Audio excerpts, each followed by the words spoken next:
Hi guys, right, for writing this week we're going to be writing an historical narrative, and we're going to use our 2007 SATS paper that I've set for reading this week, because in there we get some really good accounts of the eruption itself from people who were there.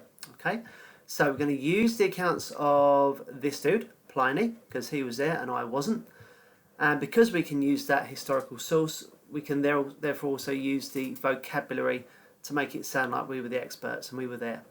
Okay. Now, as we go through the writing, I want you to follow the structure that I'm going to show you. Okay, but I'll go through slide by slide on that.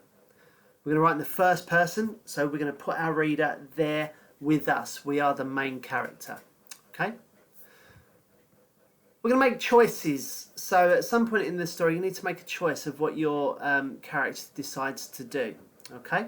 Now, boys, that doesn't mean that suddenly a zombie is going to come out of somewhere, hack someone's head off, and then stick a cork in the top of the volcano to stop it.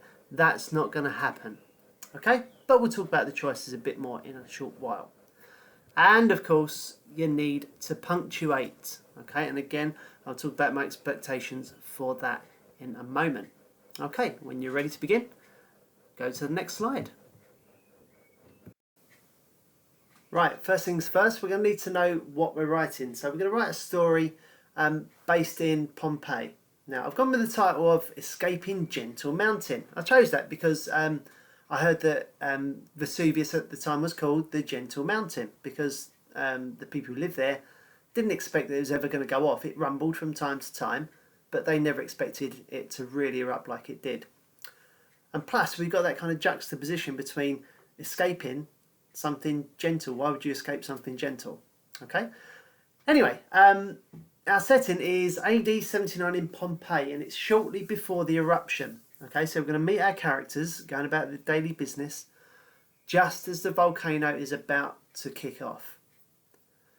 Our job is to tell the story of how they escape via the only possible route, which was by sea, because any roads out of the town would have led inland, and that's where the volcano was. So they had no other choice but to head to the harbour. Okay, so now you know a little bit about that. We're going to talk about how we design our characters on the next slide. Right, now to design our characters. Now, as you can see from the screen, we're only going to have 3 main characters. No more, no less. We're going to have 3. Okay, now the main character, it's okay if you want to think of that person as being you, because of course that will give you the chance, because we're writing in first person, to really get in touch with the emotions and how they might be feeling as they go through different parts of the story. Okay. However, we need to give them a Roman sounding name, and we'll have a little bit of fun with that in just a moment. But we also need to give them Roman sounding jobs as well. Okay. So no one's going to be a professional footballer or anything like that. So as you can see from my character, he's a slave, the main character. Here he is, this guy here. His name's Marcus Statilius. I found that on the internet, and I'll show you how in a minute. And his job, sadly for Marcus, is that he's a slave to Tiberius. That's this guy over here. Okay. Tiberius is the antagonist, so he's the opposite to the good guy. He's the bad guy. Okay, and he's really going to stand in the way of our main character. Okay, now Tiberius is a merchant. He's a man who buys and sells goods, but he's also a slave owner. Remember, slave owners owned their slaves like property. Okay, and he also owns the bakery in the town, which is where Marcus works all day and all night. Now, our second character is this person here, the friend. Okay, now I've gone for a female character here, and it turns out that she is the sister to Marcus, and her name is Tunisia, and she's the sister, but she's also a slave to a wealthy family who are also in Pompeii. Okay, now you're going to need to base your characters on those guys there. If you want a female lead character, that's absolutely fine. If you want the friend to be male, that's fine as well. You can make those choices. Okay, right, let's move on and let's find out how we're going to generate our Roman names. Right, okay, now we're going to start to find out our Roman names. Now there's a little bit of legitimate screen time here, kids. So we're going to go on the internet and we're going to go to Google. Okay, and once we're there, we're going to make the following search. So we'll look for Roman name generator. Now, see this second one here? It says with meaning. We can have a bit of fun and actually find out what these names actually mean. That might help us make a really good informed choice as to our character names. So I'm going to click on that. And it gives me this website here, which is a blog by someone. Obviously, I've checked this out. It works really, really well. So let's click on that. There we go. Right, so we end up with the old Roman character name generator. Now, if I just scroll down a little bit here, on the left-hand side, I've got 3 checkboxes. So I can have random, I can choose male, or I can choose female. So I'm just going to choose male for a moment. I'll click on generate names. Wow, incredible. So my first character name, Onesimus Felix.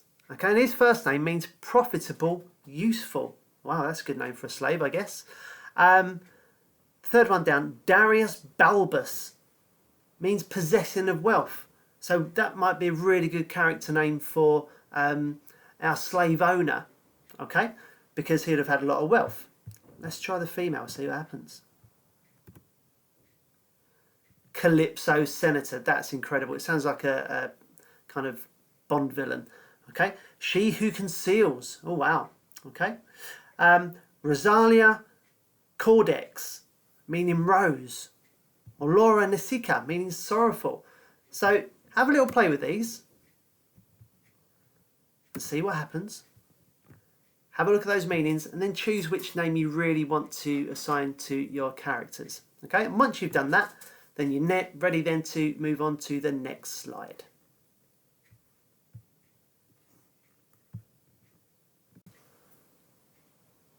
Right, so we have created our characters, so we know who they are, and we know about the context, so we should have an idea really where our characters are going to be.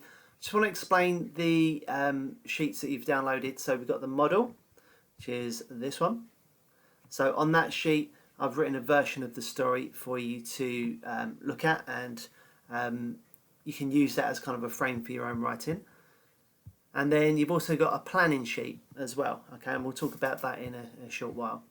Okay, first thing I need to do really is explain this very colourful model here. Okay, so what I've done is I've set out a boxed up plan. Okay, you guys know how to do that from class. You're really, really good at that. And I've explained what I intend to happen in each paragraph. Okay, so what I've then done is I've colour coded my little hint or tip and matched it to the example, which is of the same colour in my text. Okay, so I'd like you to start with a dramatic sentence, and I've highlighted that in blue, and there it is there. Okay, then I want you to explain who you are, so your main character, and what your job is. That bit's in green there. And then I want you to tell the reader that the rumbles from the mountain are nothing to worry about. Okay, and I've done that in orange there. Okay, now in a slight change to the way we normally write, we normally get straight into the introduction, but we're going to take up a level here and we're going to write a prologue. Okay, so the prologue is a separate introduction to a story that gives the reader a bit of the background, a bit of the context. Okay, so it's kind of separate from the introduction itself. Okay, so that's what we're going to try and do in this piece of writing. Okay, now I hope that's clear. If it is, move on to the next slide, and we're going to I'm going to model how I want you to plan the story. Okay, move on. Right, now we need to do our plan for the story. Now I'm just going to model doing the first sort of 2 or 3 boxes. I'm not going to do the whole lot, but I just want to model it because sometimes there is that temptation with these box up plans just to end up just writing the whole thing. But we don't want to do that. We just want to set out our ideas really, really clearly so that when we come to write, we're not scratching around for things to say. We've already done a bit of the work. Okay, so we'll start on the prologue.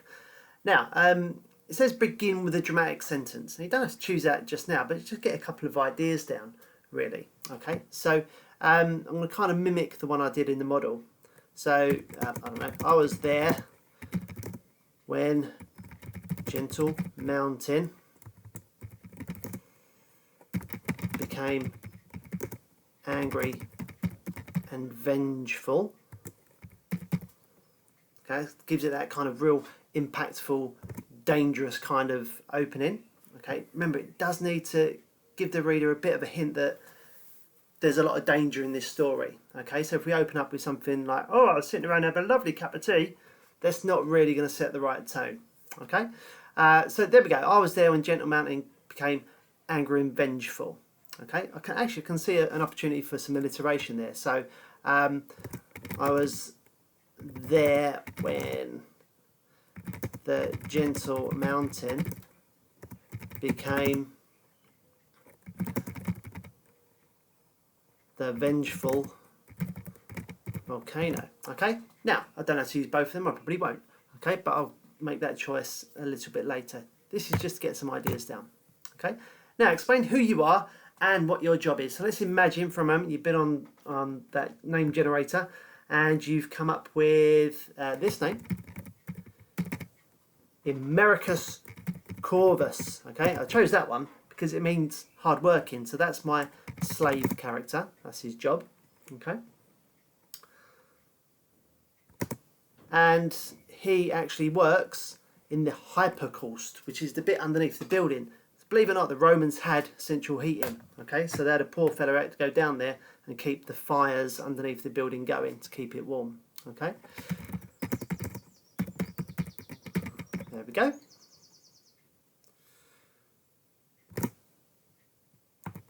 Okay, and then it says, tell the reader that the rumbles from the mountain are nothing to worry about. So again, just like that first sentence, it's just about getting an idea together for that.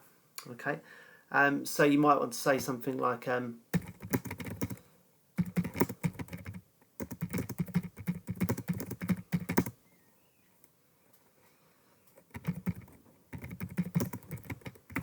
we go. Okay, it's just part of living in this wonderful place. Just gives you an idea of how you want to voice that. Okay, yes, it's rumbling, but it's fine. Okay, so on to my introduction and build up. Okay, this is really important. I want to put my character in a place. Okay, and if I do that with my character, I'll automatically do that with my reader as well. Okay, so put them in the place. And what are they doing? So my guy, I already know. I can see from my plan here, works in the hypocaust. Okay, and of course he's making a fire. He needs a lot of wood. So I'm just going to say he's on the way back from the wood store. I don't mean a shop that sells wood, I mean the wood store behind the house where they keep all their logs for burning. So they can keep the fires burning. Okay. Now, if you remember in the model, we get a hint that the volcano is active and is actually growing in its action. Okay. So I'm going to go for something quite dramatic. So perhaps there's going to be a bang. There'll be tremors. And perhaps our character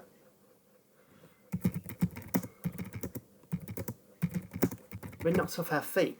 Perhaps we've really got a big hint that something's really wrong here. Okay. Now we've got to introduce our master. Okay, I've gone for this guy. He's called Copernicus, because I found out that meant arrogant. So it sounds like a good quality for a slave owner to have. So he's the slave owner. And I've got my friend, which is Ophelia, which meant help. So that's kind of a nice link to my character name who's going to help me out. Okay, that's my friend, and that's a female in this case. Okay, and then remember I wanted to give it an action, so my friend doesn't just go straight over to the door when it knocks. Okay, so you can have this moment where he stops doing what he's doing in response to the knock. Okay, so I'm going to have my character carefully place down wood, and then go to the door. Okay, so I'm just going to leave it at that because this slide's getting a little bit long. Okay, you know how to plan, so demonstrate that when you're working on this plan. I just wanted to sort of reinforce the idea that this sheet is just a plan. Okay, we're not going to write the whole story in this bit. Okay, so have a go at that, fill out the rest of the plan, and when you're ready, go on to the next slide. Here we go, at long last, we're going to get to actually write the story. So I'm going to be flicking between two different documents. So I've got my plan here, but I've also got next to me my model, because what I want to do when I'm writing, I want to keep on looking at that model to try and mimic the sentence structures that have been given to me, okay? Because that way I'm going to force myself to really consider the punctuation while I'm writing, okay? So back to my plan, here we go. So I remember on my plan I actually added a sentence that I like. Now to save time, I'm just going to paste it into there, okay? So I settled on that one. So I was there when the gentle mountain became the vengeful volcano. I like the alliteration of that, okay? And it still sounds dramatic. Okay, so my next thing that I need to do is explain who you are and what your job is. So again, I'm going to look back at the model to see how it was done in there, okay? So it says my name is, but I could equally say I am Americus Corvus. Americus Corvus.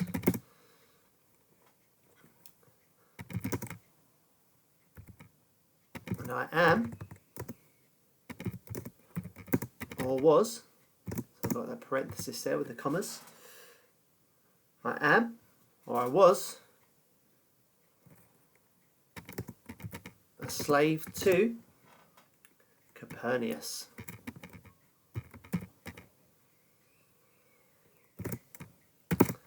Okay, I lived in Pompeii, which is a town at the foot of Mount Vesuvius on the coast of Italia. I went for Italy there because that was the Latin name for Italy. Okay, right, here we go. So, I'm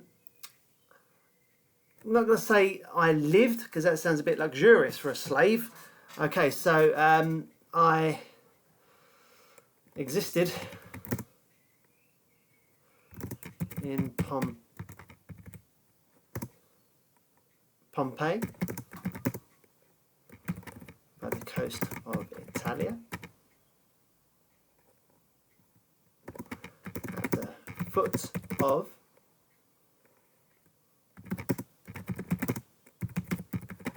the gentle mountain. Okay, and I've taken out Mount Vesuvius there because I really want to make the emphasis that everything's okay in this place. Yes, there's a volcano there, but it rumbles away gently and it's fine. Okay, so I didn't want to put Mount Vesuvius because, as we know, we now associate that with dangerous eruptions. Okay, so I've taken that out and I've kept the gentle mountain.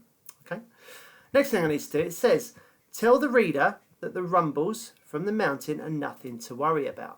Okay, so I'm just going to look back at what I decided to do in my plan. Okay, so I've had this idea here saying it was just a part of living in this wonderful place. Remember, Pompeii was quite a happy place to be. Maybe not for our slave, but hey, it was a peaceful place to live. Okay, right in the heart of the Roman Empire, so it had been very safe as well. Okay, so we didn't know the mountain could be dangerous. Short, sharp sentence there. Okay, we had no idea that our gentle mountain could become so violent. There we go. Okay, so that's my version of that sentence. Okay. Now, because I've gone for that idea of having the gentle mountain a lot in my text, I've noticed here on the model, it says we called it the gentle mountain. Okay? So I need to change that in my writing.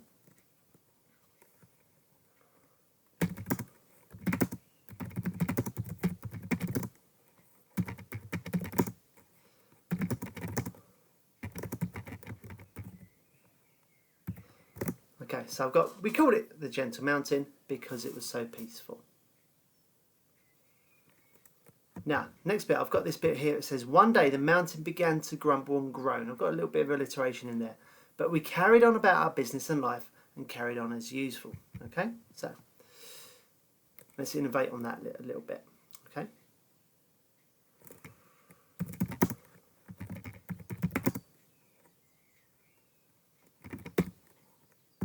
One terrible day, the mountain began to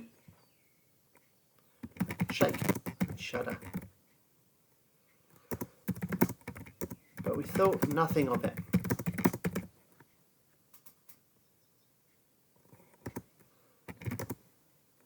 And carried on about our business as usual. Okay, so all I've done is take the same ideas, put it in my own words. Okay, maybe change around the sentence structure a little bit, that's fine. Okay, so I've given my backdrop to the story here. Okay, remember that's my prologue, gives the reader a little bit of context. Okay, now I'm going to lead them into the story. Okay,